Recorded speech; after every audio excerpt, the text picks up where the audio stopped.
Hello viewers. Today I will discuss on a 3-carbon molecule pyruvate. Pyruvate is formed from glucose by glycolytic pathway, and pyruvate has different fates in a cell depending on the need of the cell and depending on the presence or absence of oxygen in the cell. In the presence of oxygen, pyruvate is converted to acetyl-CoA.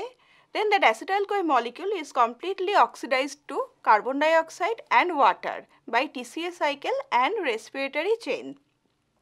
And in the absence of oxygen, pyruvate is incompletely oxidized to alcohol and different acids.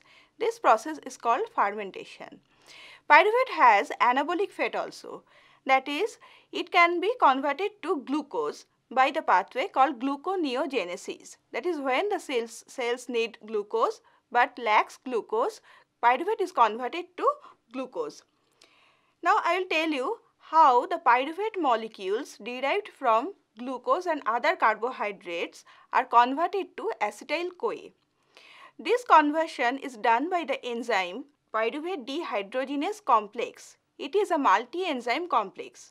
Multi-enzyme complexes are enzymes where more than one enzymes are non-covalently associated and they do two or more sequential steps in a metabolic pathway. In this conversion pyruvate to acetyl-CoA, the reaction mechanism is oxidative decarboxylation.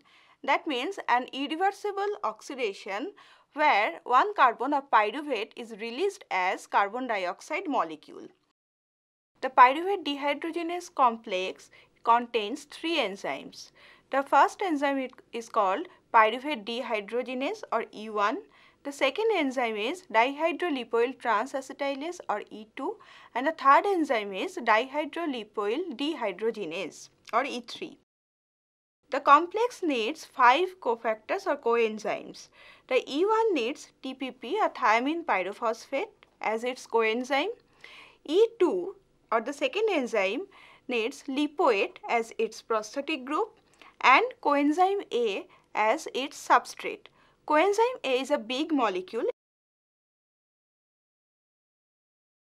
The third enzyme needs NAD plus as its substrate and FAD or flavin adenine dinucleotide as its cofactor. Now I will tell you in detail how pyruvate is converted to acetyl-CoA. 5 consecutive steps convert pyruvate to acetyl-CoA. The first reaction is catalyzed by the enzyme 1 and the carbon number 1 of pyruvate is released as carbon dioxide. And the remaining 2 carbons, they join thiamine pyrophosphate and form a hydroxyethyl thiamine pyrophosphate on the E1 enzyme surface.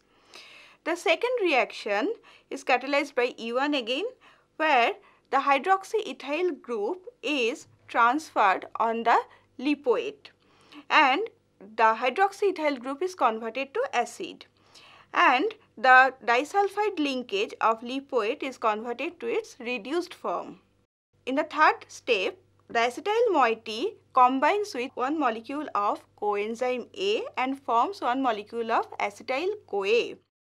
Now the fourth reaction involves the reoxidation of the reduced lipoate to oxidized lipoyl group. For that, FAD acts as the electron acceptor. It is converted to FADH2 and then the electrons are passed to NAD+. The fifth reaction is catalyzed by enzyme 3. Pyruvate dehydrogenase complex mediated this reaction is a classic example of substrate channeling, where all the intermediates remain bound to the enzyme complex and they are only released once the final product is formed. Also, the distance covered by the intermediates is minimum here since the intermediates are attached to the enzyme complex.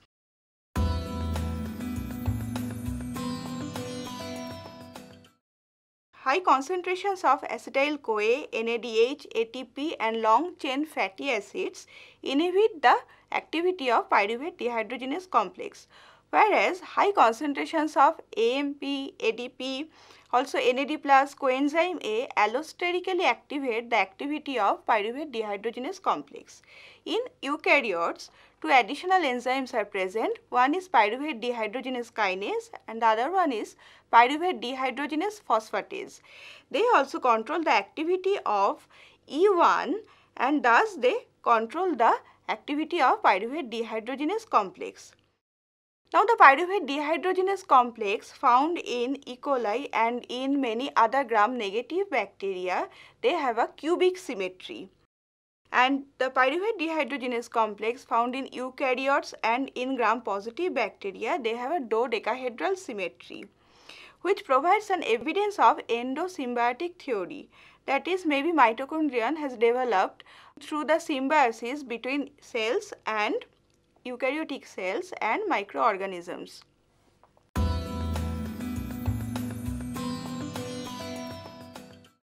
Now, I will tell you the incomplete oxidation of pyruvate.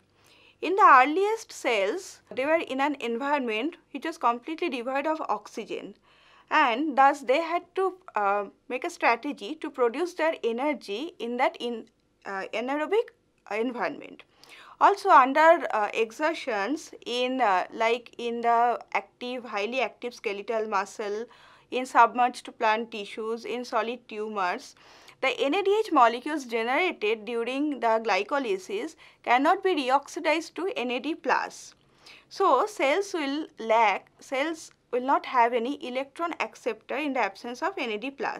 So, to solve these problems, anaerobic organisms as well as cells, eukaryotic cells under hypoxic condition have developed a strategy to convert pyruvate into alcohol or acids in the absence of oxygen. This is called fermentation. And first evidence of fermentation came in the year 1837 when Theodor Swan proposed that production of alcohol from glucose is done by microorganisms. Later in 1857, Pasteur proposed that lactic acid production is due to fermentation, and all the fermentations are due to the activities of yeasts and other microorganisms. Now, brewer's yeast or Saccharomyces cerevisiae converts glucose to ethanol. They have an enzyme called pyruvate decarboxylase. This enzyme converts pyruvate into acetaldehyde, and then alcohol dehydrogenase converts acetaldehyde to ethanol. And the reducing equivalent produced during the glycolysis, they are reoxidized back to NAD+. Another common fermentation is lactic acid fermentation, where glucose is converted to lactic acid by lactic acid bacteria. Now, lactic acid fermentation can be divided into two groups, homolactic fermentation and heterolactic fermentation. In homolactic fermentation, all the pyruvate molecules are converted to lactate, whereas in heterolactic fermentation, one molecule of pyruvate is converted to lactate and the other molecule is converted to ethanol. Many species of Lactobacillus leuconostoc, they go for heterolactic fermentation, whereas many species of Enterococcus, Streptococcus, they go for homolactic fermentation. Lactic acid fermentation also occurs in eukaryotes. This is called Cori cycle. What happens under vigorous exercise, when extent of glycolysis is very high in skeletal muscle, a huge amount of NADH molecule is produced. To reoxidize these NADH molecules into NAD+, the pyruvates generated after glycolysis, they are converted to lactate by lactate dehydrogenase.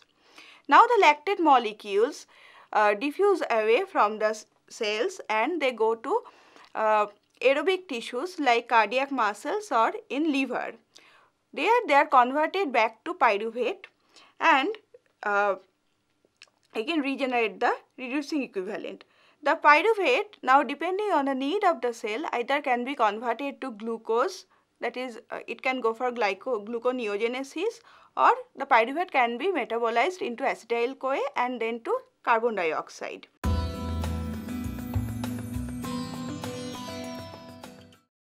There are two types of formic acid fermentation, mixed acid fermentation and butanediol fermentation. In mixed acid fermentation, the glucose is converted to pyruvate first, then that pyruvate molecule is fermented to ethanol. Also, a number of other acids like lactic acid, acetic acid, formic acid are also produced. Members of the family Enterobacteriaceae mainly perform this type of fermentation. And if the microorganism contains an enzyme called formic hydrogen lyase, then that formic acid will be converted to carbon dioxide and hydrogen. Species of Escherichia salmonella, they go for mixed acid fermentation. Another type of formic acid fermentation is butanediol fermentation, where pyruvate is converted to acetone and then it is reduced to 3-butanediol. Huge amount of alcohol is also produced with a mixture of smaller amounts of acids. Species of Serratia erwinia, they go for butanediol fermentation. Now, microorganisms can ferment other molecules also, like they can ferment amino acids. In Stickland reaction, we see that alanine is converted to acetate, where NADH molecules are generated, and these NADH molecules provide the reducing equivalent to glycine when glycine is converted to acetate.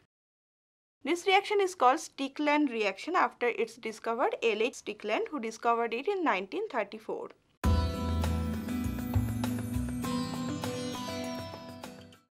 Now I will tell you the anabolic fate of pyruvate, that is how pyruvate is converted to glucose. Why conversion of pyruvate to glucose is required? Because in eukaryotic system, some cells depend completely on glucose for their metabolic energy, like our brain, nervous system, etc. And brain alone needs 120 gram of glucose per day. So when glucose is not available, pyruvate, lactate, certain amino acids and glycerol, these molecules are converted to glucose. That is why this process is called gluconeogenesis, or formation of new glucose molecules from non-carbohydrate molecules. Gluconeogenesis is not the complete opposite of glycolysis. There are three bypass reactions. 7 of the 10 reactions, enzyme catalyzed reactions of gluconeogenesis, are the reverse of glycolysis. But the 3 irreversible reactions of glycolysis, where high amount of energy is released, these 3 reactions are bypassed by a separate set of enzymes in gluconeogenesis.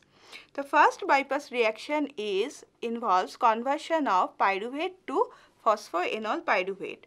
In eukaryotic system, the pyruvate molecules first enter into the mitochondrion, and there they are converted to oxaloacetate by an enzyme pyruvate carboxylase. Now, since inner mitochondrial membrane has no transporter for oxaloacetate, this oxaloacetate is converted to malate by the enzyme malate dehydrogenase. The malate now leaves the mitochondrion, and in the cytoplasm it is converted back to oxaloacetate by the cytosolic malate dehydrogenase. This oxaloacetate then converted to phosphoenol pyruvate by the enzyme phosphoenol pyruvate carboxykinase.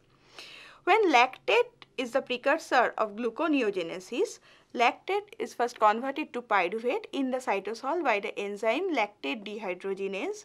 This pyruvate enters into the mitochondrion, where it is converted to oxaloacetate by pyruvate carboxylase, and this oxaloacetate is converted to phosphoenol pyruvate directly by the mitochondrial phosphoenol pyruvate carboxykinase. The phosphoenol pyruvate leaves the mitochondrion, and in the cytosol it is ready for gluconeogenesis.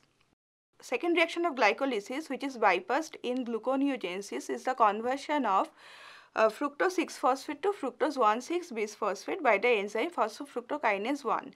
Since this reaction releases high amount of energy, this reaction should be bypassed in gluconeogenesis. An enzyme fructose 1,6-bisphosphatase dephosphorylates fructose 1,6-bisphosphate to fructose 6-phosphate. And the third bypass reaction, or the final reaction of gluconeogenesis, is the formation of glucose from glucose 6-phosphate by the enzyme glucose 6-phosphatase. Gluconeogenesis also starts from certain glucogenic amino acids and glycerol in case of eukaryotes. Glucogenic amino acids means the carbon skeleton of all the amino acids are converted to pyruvate or the intermediates of TCA cycle. So they can be easily be the glucogenic precursor. Eukaryotic cells cannot utilize the acetyl-CoA derived from fatty acid for gluconeogenesis, but they can utilize a small amount of glycerol for gluconeogenesis. The glycerol is first converted to glycerol phosphate by the enzyme glycerol kinase. Then it is oxidized to dihydroxyacetone phosphate, an intermediate of gluconeogenesis. Acetyl-CoA derived from fatty acids can serve as the gluconeogenic precursor in case of plants and microorganisms. In plants, there is an organelle called glyoxysome where using that organelle they can utilize the acetyl-CoA derived from fatty acid for gluconeogenesis. Now, if we look into the net result or net reaction of glycolysis and gluconeogenesis, to produce one glucose molecule from 2 pyruvates, 6 high energy phosphates are required. 4 comes from ATP and 2 from GTP. That means to produce one glucose molecule, 6 molecules of high energy phosphates are utilized. Whereas in case of glycolysis, when one molecule of glucose is converted to 2 molecules of pyruvates, it yields 2 molecules of ATP. That means gluconeogenesis is energy dependent and expensive, but still it should be done in the cells when cells lack glucose. And glycolysis and gluconeogenesis, they are not the complete reversal of each other, because if all the steps were identical, then simultaneous operation of both the reactions would result in the complete hydrolysis of ATP without doing any biological or chemical reaction. That means it will lead to a futile cycle. So, glycolysis and gluconeogenesis are separated in the cell by 3 high energy bypass reactions.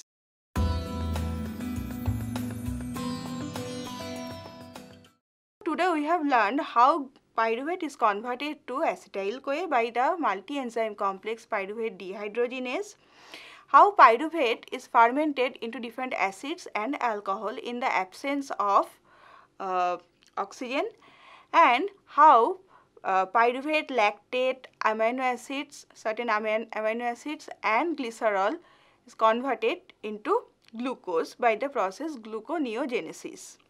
Thank you.